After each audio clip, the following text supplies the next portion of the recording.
All right, YouTube, how you doing? Welcome back to the channel. We got ourselves a new month. It is May 1st, 2023. We got a smaller than usual MLB slate to jump into, but like always, we're going to jump into each and every game. I'll give you my lean on the games. We'll talk about the total. We'll just talk about the game. All my final plays, though, those will be in the pinned comment, and I update that throughout the day. So make sure you go ahead and check that out throughout the day. And hit that subscribe button if you are new, and hit that like button as well. You guys are going absolutely crazy on the likes as of late.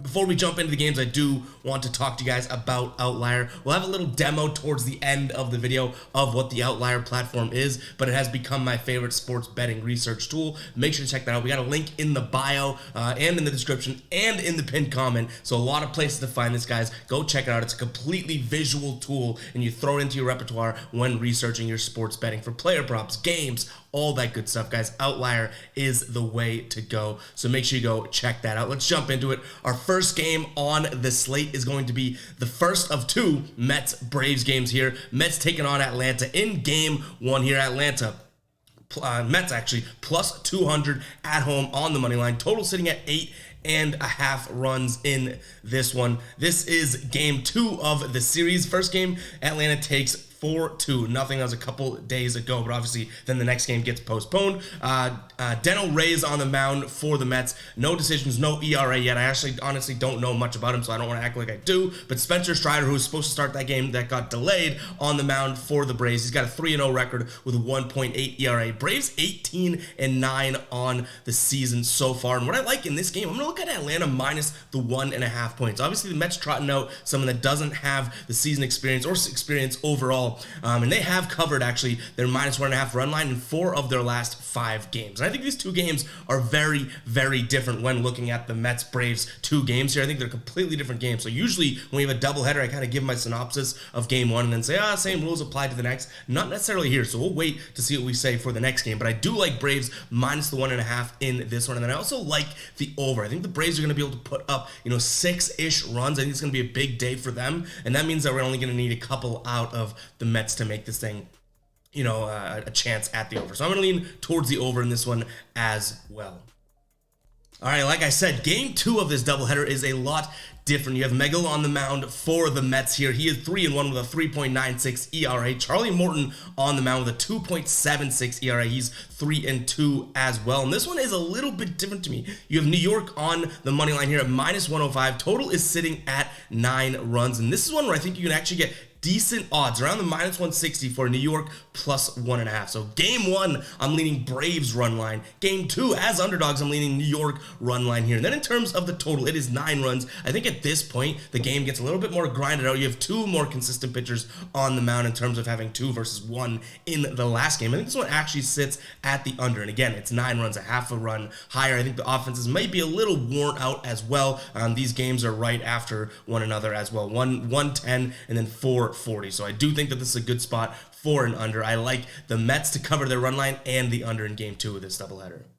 Third game on the slate, we're looking at the Washington Nationals taking on the Chicago Cubs here. On the mound for the Nationals is Mackenzie Gore. He's 3-1 with a 3 flat ERA. Drew Smyly on the mound for the Cubs, 3.21 ERA and a 2-1 record. Chicago coming off getting swept by Miami. Now, we had a couple of those money line plays, so Chicago's on thin ice with us. Washington took the last one against Pittsburgh, but lost the other 2. They did, however, the series before, they did take 2 against the Mets in that 3-game series, so you can't knock them totally. It's not like they're playing absolutely bad baseball here, but what I will say is both these teams have been inconsistent as of late, and what that tells me is to kind of look at, one, the pitching, which I do think that Drew Smyly is going to be sort of my lean in terms of who's getting the nod here, even though Mackenzie Gore is having a really good season. Obviously, again, 3-1 with a 3 flat ERA. I think the Cubs have slight pitcher edge in this one, and obviously slight team edge here as well. And I think the fact you're getting at minus 130-ish on the money line, I don't think is a bad play. So I'm going to lean in that direction. That being said, like I said, the Cubs have not been playing that well. They've been inconsistent. They've dropped 3 straight games, getting swept against the Marlins. The Nationals have actually won 5 of their last 10 games compared to the Cubs, who have only won 3 of their last 10 games. So that worries me a little bit. And then we have the total here at 8.5 runs. I think this one sticks under. If I think this is going to be a Chicago-driven game, I'm going towards the under. They've hit under 8.5 runs in 6 of the last 10. If the Nationals are going to kind of control this game and control, I guess, a basketball term, the pace of play or what type of game we're going to be seeing here, I would lean towards the over. They've hit that in 4 straight games, but again, I think this is going to be a Cubs game all day long.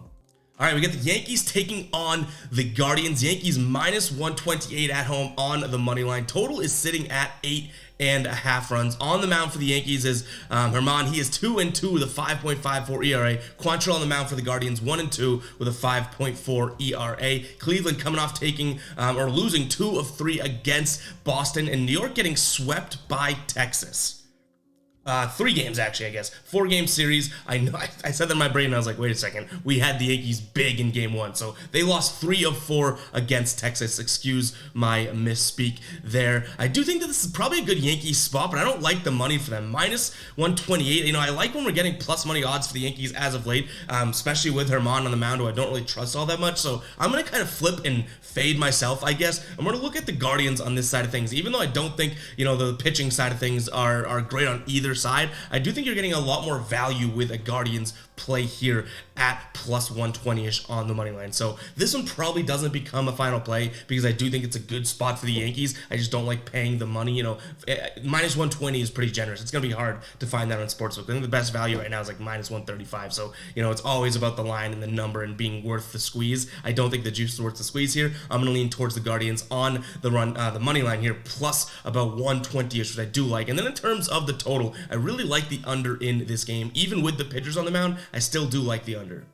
All right, here we go. Red Sox taking on the Blue Jays here. Red Sox, big underdogs here, plus 137 on the money line at home. Total is sitting at 9.5 runs. I've actually seen it at 10 on some sports books as well, so we might want to lean towards the over, even though the Blue Jays have only had over 10 runs in 1 of their last 10 games, and the Red Sox have only had over 10 runs in 4 of their last 10 games. It happens to be the Blue Jays scored, I think it was last game, they had a big scoring night against Toronto, and the Red Sox obviously taking 2 of 3 against Cleveland, which was kind of surprising to me.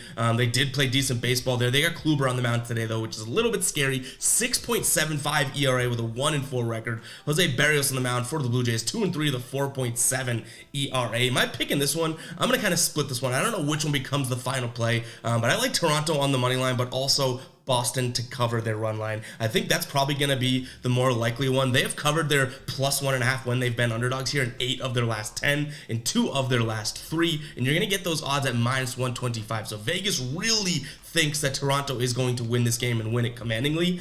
I don't think so. I think that Boston comes out and at least keeps this game close. At some point, Corey Kluber has to look half decent, right? Only 1 win on the season so far, 4 losses. So I do think that this is going to be a good spot for the Red Sox. And like I said, in terms of the total, I'm going to lean towards the over 9.5 because we've seen 10 on some sports books, but we haven't really seen the teams trend in that direction offensively at all. But that is going to be sort of some line reading there, and we're going to go in that direction. All right, we got the Houston Astros taking on the San Francisco Giants here on the mound for the Astros. We're looking at Luis Garcia, 2-2 with a 4 flat ERA. Ross Stripling on the mound for the Giants, 0-1 with a 6.89 ERA. This Houston team starting to cook a little bit. They've won 7 of their last 10 games. They're not a run line team, though. Keep that in mind. They've won 7 of their last 10 games, but when they are favorites at minus 1.5, they've only covered that once in their last 5 games. They've missed it 4 straight when they are favored. So if you are on this game and you are looking for it, it might be either a San Francisco plus 1.5 type game for them on the run line, but they haven't done that as underdogs in 3 straight games. And then it might be a Houston paying the juice minus 180, minus 190-ish if you do want to get something going on this game. But I do think it's going to be a tough one to pull the trigger on, personally, because this Houston team is not a run line team. They are a money line team, and those are some seriously big odds there. And then the total is at 9 runs right now. I'm going to slightly lean towards the under. Don't love this game overall, but I don't think it would surprise me if this game did get to 9-10 runs or so. But I am going to lean slightly towards the under. All right, only a couple games left in the slate, but before we jump to those, I did want to talk to you guys about some of the new merch that's over on the site. I'm repping the newest Tonight We Shall Cover tee, guys, and I've been loving it. It's a really cool sort of retro-y classic design, a little washed fabric type of thing. We have a bunch of new Fade Me gear as well. Make sure to check out that link in the description and in the pinned comment. Definitely supports the channel in buying some merch, and we put a lot of effort into every one of these designs. I love this one so far, kind of a cool faded design. So if you do want to consider buying some merch, again, check out that link in the description. We also have it in the pinned comment, and you will definitely like the product you receive. Perfect for summertime. These are kind of like light, loose fitting. Really have been liking the new products as of late. Check it out, link in the description.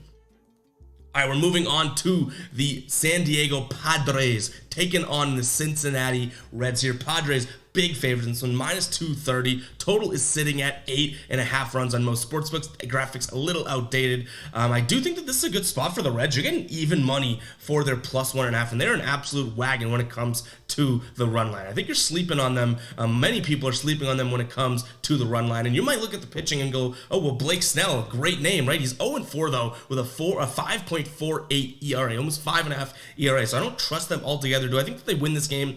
Most likely. I'm not willing to pay that juice, but you're looking at the Cincinnati Reds here, who have covered their run line when underdogs, and they're underdogs a lot in 6 straight games, in 7 of their last 8, in 8 of their last 10. So definitely worth considering there. Again, that's even odds, plus 100. You do obviously love to see that. Just like, let's look at some of their most recent losses here. 3-4 against Pittsburgh. Then they lose 4-5 against Oakland. Even when they're losing, they are coming in here and keeping games close. Now, what I will say is this Padres team is no Oakland A's. You know what I mean? This Padres team is a lot better. They have a lot better of an offense. So keep that in mind, which kind of rolls into what we're talking about. Again, I have 8.5 on most sportsbooks, which is great. Sportsbooks are moving in that direction, which is not great, but I do still think that this is a game that gets 9-10 runs. I would have leaned the over when it was at 9 in terms of a total. Now it's at 8.5. I like the over here.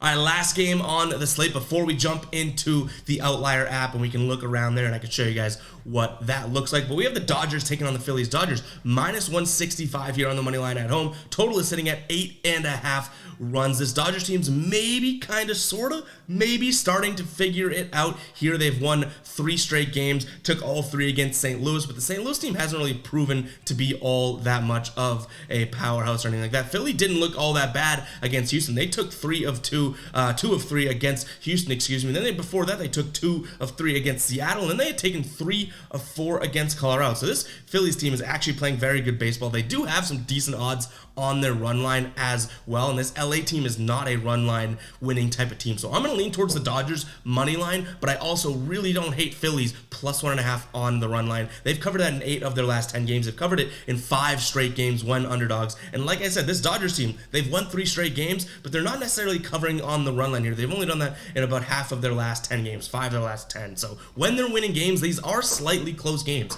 Which one I'm more comfortable with? Probably Dodgers money line, but again, I don't hate Phillies plus 1.5 there if you do want to double dip potentially. Then in terms of a total, 8.5 right now. The Phillies are not an over team as of late, but this Dodgers team kind of has been. So if I think the Dodgers are going to control this game, I do think I'm going to lean towards the over in this one as well. But if someone's in the comments talking about, oh, I like the Phillies, kind of controlling it, and it's going to be an under type game, fine, I'm not going to hate you for that. But guys, I'm going to lean towards the over there. And that is going to wrap it up for the slate, but stick around. We're jumping in right now into our outlier screen here, guys, which is really cool. We won't have a play of the day, but you know that it's super easy to have those plays of the days. We can find plays very easily, but here we are in the Outlier web version. They also have it as an app as well, which is super quick, super convenient. But this is a screen that I'm definitely looking at for my research when it comes to game picks. You can see unders, overs, all these green bars and red bars. Green is good, red is bad. It means that they're hitting or they're not hitting. You can kind of see where trends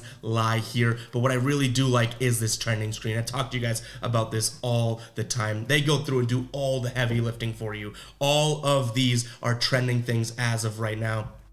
For example, Matt Olson has hit a home run in 4 straight games against the New York Mets. 1 home runs a game. You can place it right away. You can click this if you want to, or you can go in and check his recent stats. You can see he hit it last game. He's hit it in 2 of his last 3 games. Last season he hit in 26%. So this season 26. So one out of every 4 games. Last year he did it in every 5th game. And again, if you wanted to jump in and place this right away, you could place it from here. Like if we wanted to go into Bet MGM, hands off, right? I just click that one click of a button. It'll ask your location, and then look at this, guys. It is on over here. I think it's an old one, but you can see this is placed already, and all you have to do is put in your wager and then throw in the bet. It is as simple as that from the Outlier app. Definitely worth checking out. And if you do want to just do your own research, you want to do the heavy lifting, every single player and every single stat that is offered across the 4 major sportsbooks here is offered, and you can go in and look at that. Like if we wanted to look at how Devers is playing, we can go to Rafael Devers, and you can see we have him up now, and you can see pretty much every stat and where it's offered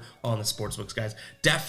Definitely worth checking out. That's why I like to show you guys, because it's not just an ad read or, oh, this is the best app ever. No, guys, I'm showing you guys how valuable it can be. So definitely go check it out. Link in the description. I also have a free trial link in the description and the pinned comment as well, guys. After that, it's $19.99 a month, but well worth it. I can honestly say that. I use it, and I was using it before working with them as well. So definitely check that out, guys. Awesome app. And that's all I got for you guys today. Hope you guys did enjoy. Hit that like button, hit that subscribe button if you did. Keep an eye on the pinned comment for the final plays, and I'll catch you guys in the next video, all right? Peace out.